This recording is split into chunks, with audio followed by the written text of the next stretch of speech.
everyone. Welcome back to another episode of the Divorce and Separation Coach podcast.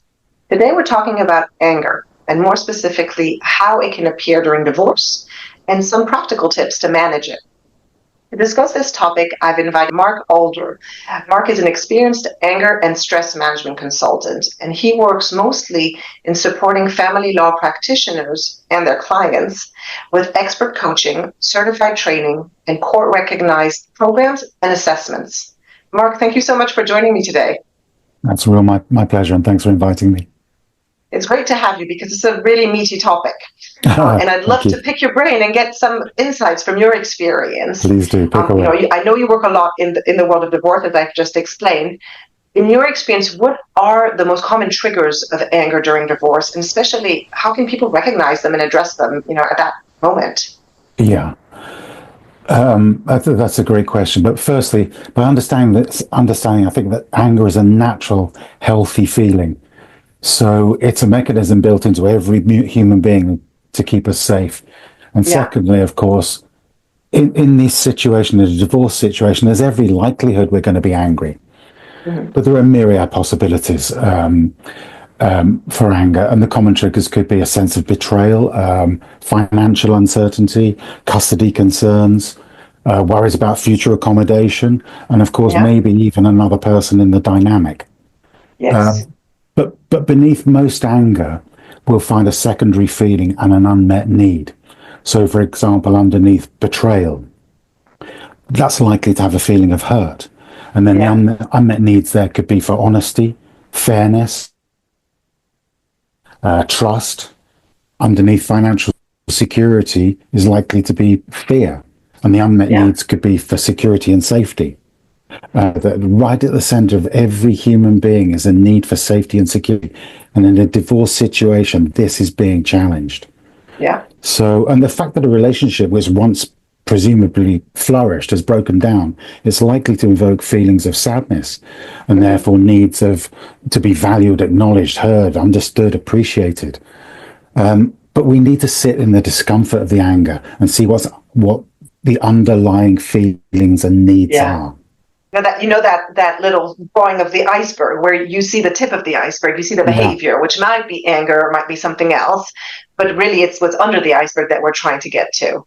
Yeah, absolutely. Absolutely. Underneath almost every anger outburst is an unmet need. Yeah.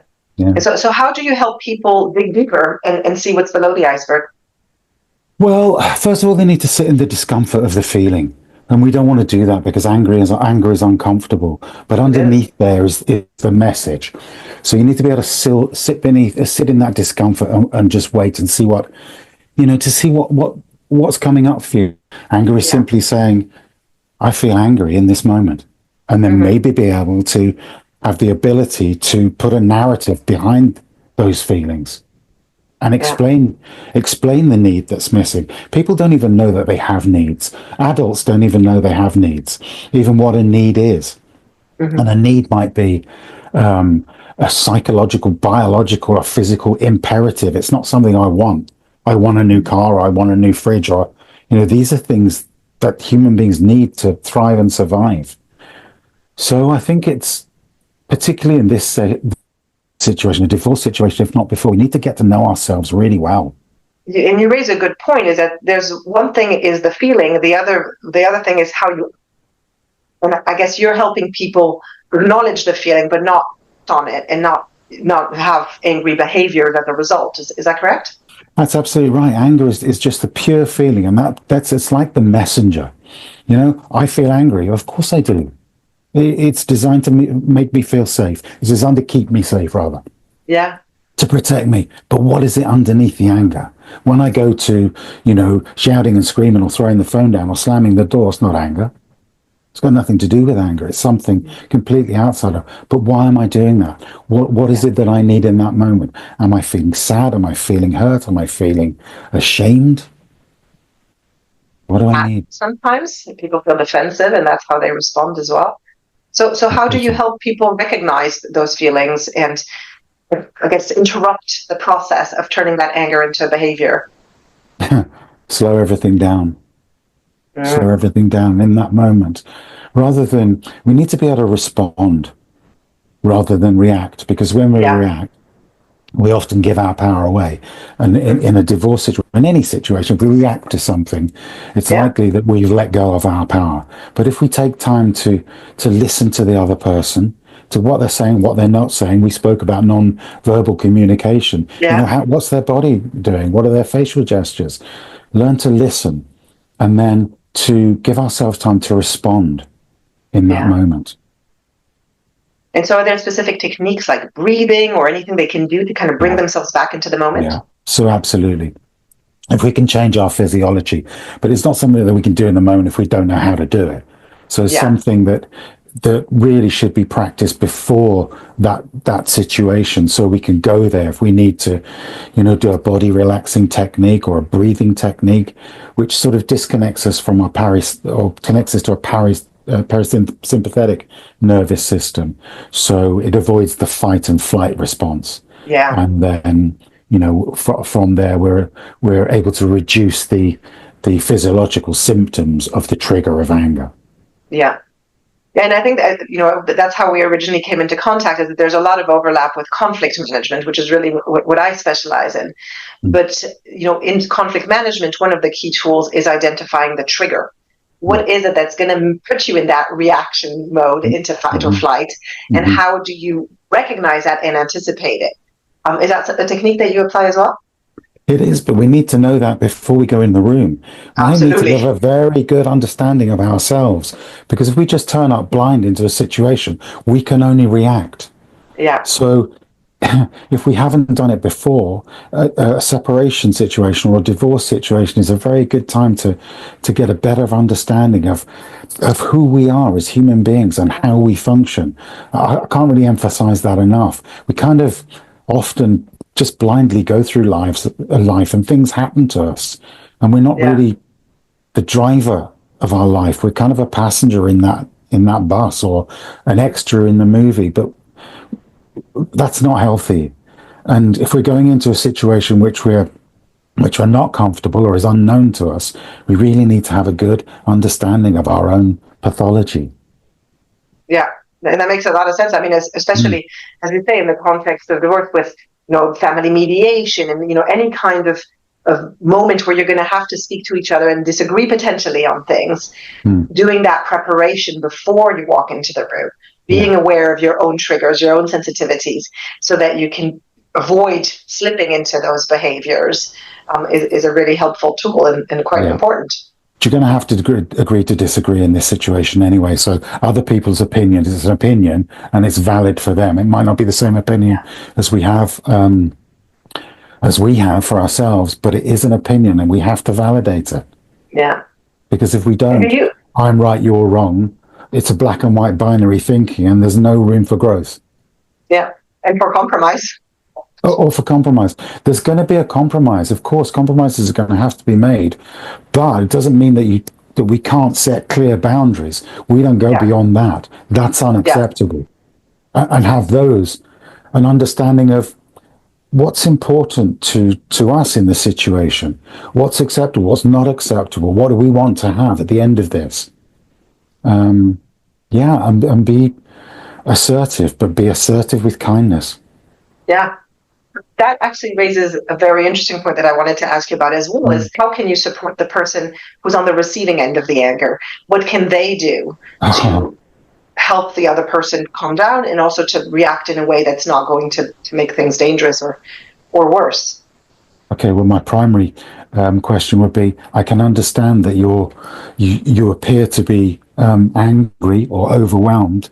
What is it in this moment that you need from me? Who do I need to be for you right now? Yeah. Okay. And that would hopefully diffuse the situation, but it opens up an opportunity for dialogue. Yeah. Which is really what we're aiming for. Exactly. And for the angry person, it's going to stop them in their tracks, hopefully, and think, well, I don't know what I need. Yeah. Well, here I am. You want to discuss it? You kind of force people back into their rational brain, because then they're forced to think about what they want to be doing or what the other person needs to do for them. Absolutely. Take them away from their ego brain. Because in a situation like this, egos are triggered and they're front and center. and they're not doing us any good. You've got this little voice that's telling us, you know, oh, I wouldn't say that, I wouldn't say that. And the ego goes, go on, damn the consequences, damn the torpedoes, say it, and go for gratification. Yeah. It just doesn't work. So the person on the receiving end of the anger has got to listen to the other person, I suppose, and be empathic and listen with their heart, and not just with their head. It's about, what, 40 centimeters from the heart to the head. It's the longest journey. And it's difficult when you're feeling threatened or you're yourself angry with that person, etc. Having that empathy in the context of divorce is always a bit of a tricky juggling act. It's an almost impossible situation. But if we give our time to listen and respond to the other person, then it's likely to break down that aggression. Yeah. And I can't speak highly enough of trying to move the situation forward. Let's say the relationship is likely broken down anyway. Yeah. So the end game is, we know what the end game is going to be. It's going to be divorce. How do we get there the best possible way, with the least grief, the least cost, the least emotional destruction? Yeah. That really resonates. That's exactly the conversations I have with my clients day in and day out. And without weaponizing it. Well, absolutely. Yes. And there was another question I wanted to ask you, which was more around the origins of people who struggle to contain their anger. Is that something that is learned from others? Is it physiological? Is it just bad habits? How would you explain it? Well, yeah, I mean, everything's learned behavior. It kind of has to be, unless there's some kind of psychological reason. Okay. Then that's something that I wouldn't go anywhere near. Whether they're dementia or something like that. Exactly. So, yeah.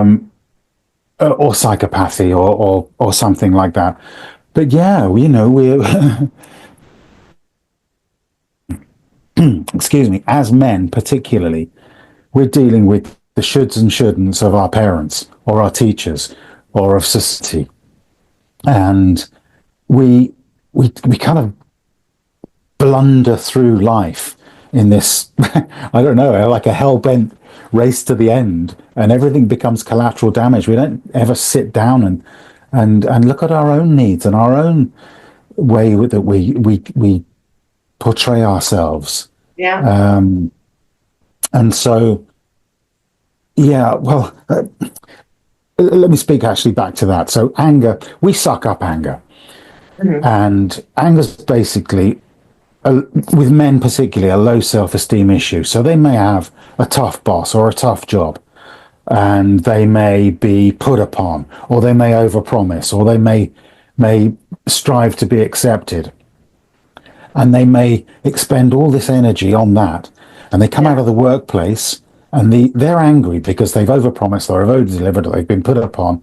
That anger, it's not safe for them to release it then and there. So they carry it around with them, and at the earliest opportunity, it might be the person driving in front who's not driving as well, or not driving quickly enough, or it might be roadworks, or it might be the person in the petrol station that doesn't serve them or has a particular look on their face, or it might be when we get home and we act that anger out, our partners might say something, boom, and we act that anger out that we've been carrying around. It's got nothing to do with the home situation. Of course. So you have to unlearn those behaviors effectively and break that habit. We have to have a great understanding of who we are, and we tend not to do that. Well, it can be scary. Yeah, but at the other side of that is enlightenment. It can be scary, but we're not taught to do that. We're not encouraged to do that. We're not encouraged to have an understanding of feelings, or what a feeling is even, and certainly not what emotions that come from those feelings are. We're taught to have a stiff upper lip and, bite your lip and get on with it. And it just doesn't work. It never has and it never will. But thankfully, society is experiencing a change where it's so vitally important to do that, to open up, to be honest with ourselves and other people. Yeah, it's just taking a long time, but we are there, almost on the cusp of it. I think there's more and more awareness of feelings. It's more acceptable for people to name their feelings. Children are being taught to recognize their feelings, and that's Not all, quickly a very enough, but positive yes. trend. Yeah, not quickly enough with children. There still seems to be a reticence to that. Mm-hmm. And I met with a dialogue. It's too long too young. People are too young to introduce feelings to someone at all. Like, I don't think you can be. I don't think you can be too young. Begin the journey of awareness early, and that'll carry you through life. But also, when you're when you're self-aware, you can describe yourself, your feelings and your needs Yeah. and your emotions to another person. We're not mind readers. That's a TV stunt at best. I don't know what you're thinking or you're feeling or what your emotional state is. We have this thing called social lubrication. So somebody asks us, for example, how we are, and we say, fine, okay, Yeah. not bad. Social lubrication. That's not looking at how we are. It's not describing the situation to the other person. How we actually Yeah. feel really sad now. Oh, why? You want to talk about that? Again, it's about, A lot of people don't want to hear it. If you say, I'm not feeling great, it puts people off. yeah, well, it's situational. Mm. You need to be able to open up to the right person. Yeah. To somebody you don't know or doesn't really care, you can tell whether the question is just asked as social lubrication, like we talk about the weather, or you can tell if there's if the question runs a little bit deeper and the person actually does want to know. And if it's a friend or if it's a loved one or a child, you know that the question is, or you've posed the question, there's meaning behind the question. Sure. I mean, whether it's there's eye contact, the way they say it, there's a lot of cues in there. Exactly. So, just as kind of a final question to bring it all into very practical terms for people who feel that they're struggling to contain their anger in these moments, are there any daily habits or exercises that people can do to learn to manage that anger and to avoid it being acted out? Yeah, well, rule one of anger management is stop, think, and take a look at the big picture. Yeah, So, and the big picture avoids the consequences of a reaction rather than an yeah, action. It's about getting to know ourselves really, really well. It's about getting to know what triggers our anger. yeah, It's about knowing if we do have an anger management problem, making a commitment that to ourselves that no matter what, we're not going to that anger out. yeah. Mm. And yeah, that's an important commitment to make because it's only once you're actively trying that you can break those reactions really that are not controlled. Yeah, but it's likely, honestly, Chloe, that we don't even know. Most people don't know they have an anger problem until it's pointed out to them. And it's either pointed out to them with kindness by a partner or a wife or a caring friend or an employer that values that employee. Otherwise, we're likely to go through life. I had my own personal anger problems. I didn't think I was an angry guy, but my goodness, I was such an angry. We've spoken about this in the past, and I was angry with myself. But I had anger issues, and I was difficult to be around. It was difficult to be me, but it was certainly Yeah, difficult to be around me. But I didn't know that until it was pointed out to me, and it was pointed out with kindness and love and clarity. And I had to just check in with myself and think, hold on a minute. There's something I need to do here. There's things I need to learn. What can I do? Uh, uh, uh, and the answers are out there. If people Google it, if they think they have an anger management problem, just Google it or come to someone like me or someone like you. yeah, The way we work is very similar. We work on feelings and emotions, and really that's where it's based. But anger is a thinking person's game, and really anger management is about controlling our temper. yeah. It's about recognizing it first and then stopping it, basically. Absolutely, yeah. Yeah, noticing the emotion, what's happening in our bodies, and then committing to not acting that anger out. Yeah. Any final tips for people who are struggling with anger?